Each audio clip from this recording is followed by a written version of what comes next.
జీవితం భూమి మీద నిలబడాలంటే 3 పూట్ల అన్నం తింటాం. ఒక పూట అన్నం తినకుండా ఉంటామా? అన్నం తినలేదంటే అమ్మ ఆకలవుతుంది ఏముందని చెప్పి దేశాల గిన్నెలు తర్వాత ఫ్రిడ్జ్లో ఏముంటాయని వెతికేస్తాం కదా.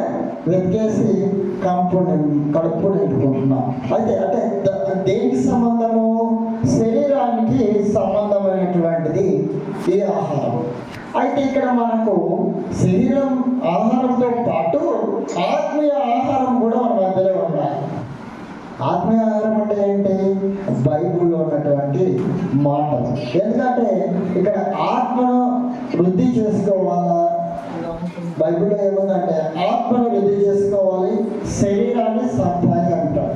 శరీరాన్ని ఎప్పుడైతే నలగొట్టుపడతామో అప్పుడు మనము ఏంటంటే ఆత్మ నవలపడతాం. మనలో మంచి రావాలంటే మనలో ఉన్నటువంటి చెడు పోవాలి. ఇప్పుడు ఒక గుల్ల అయింది మనకు, ఆ గుల్ల చీమ పట్టింటది. ఆ చీమ పోవాలంటే ఏం చేయాలా? దాంట్లో ఉన్న చిరుగునంతా పోతే అప్పుడు నీకు ఆ యొక్క రోగం అనేది, ఆ గుల్ల అనేది తగ్గుతుంది.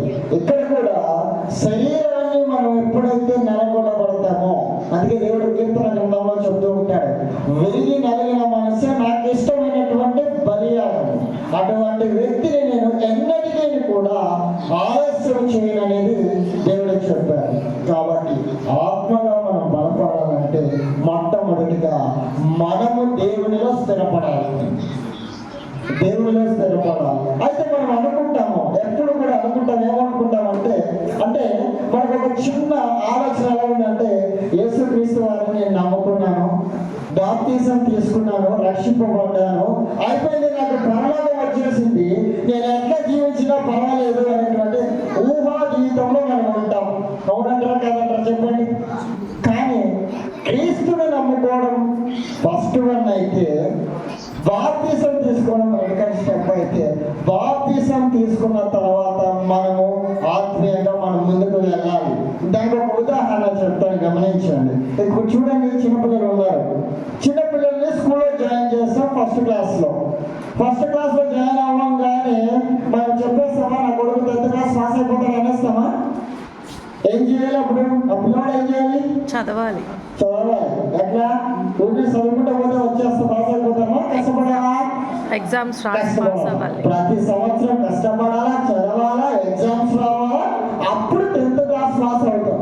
ఆ 10th క్లాస్ సమయంలో కూడా ఇతను పాస్ అవుతాడా లేదో కూడా తెలియనటువంటి భయంలో, అంటే ఈ 10 సంవత్సరంలో మనం కష్టపడాలి ఈ లోకానుసారమైనటువంటి విధానంలో. మరి ఇక్కడ ఆత్మానుసారంగా మనం ఆలోచన చేస్తే, మనం యేసుక్రీస్తు వారిని నమ్ముకున్నాం. ఫస్ట్ వన్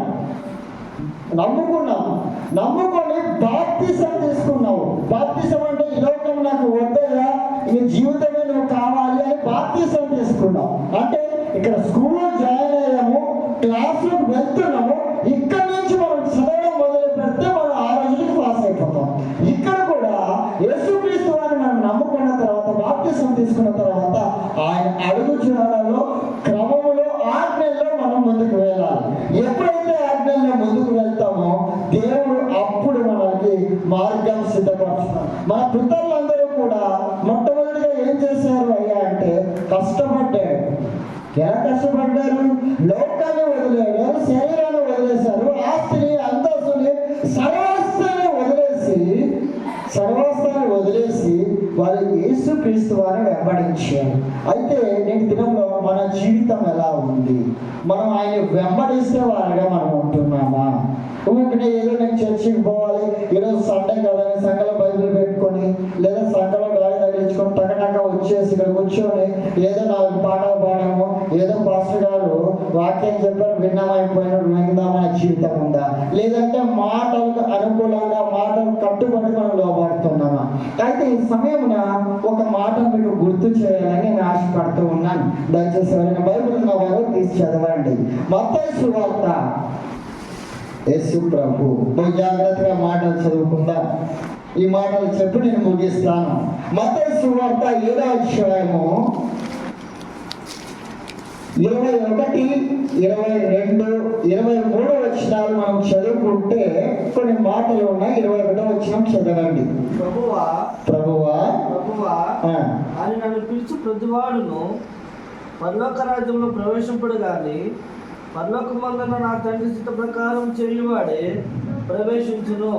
చాలు ఒక్క మాట ఇక్కడ చూడండి, చక్కటి మాట మత్తయి సువార్తలో మనకు దేవుడు వినిపిస్తున్నాడు. ఏంటంటే ప్రభువా ప్రభువా అన్న పిలిచిన ప్రతి వాడును పరలోక రాజ్యం ప్రవేశించాడు, నా తండ్రి చిత్తంలో ఉన్నవాడు మాత్రమే ప్రవేశిస్తాడంట. మరి తండ్రి చిత్తం ఏంటి? మరి దేవుని చిత్తం అయితేనే కదా, దేవుని చిత్తం అయితే కదా యేసు ప్రభు మనం నమ్ముకుంది. మళ్ళీ అది ప్రభు చిత్తము అంటే దేవుని చిత్తంలో మనం ఉండాలి.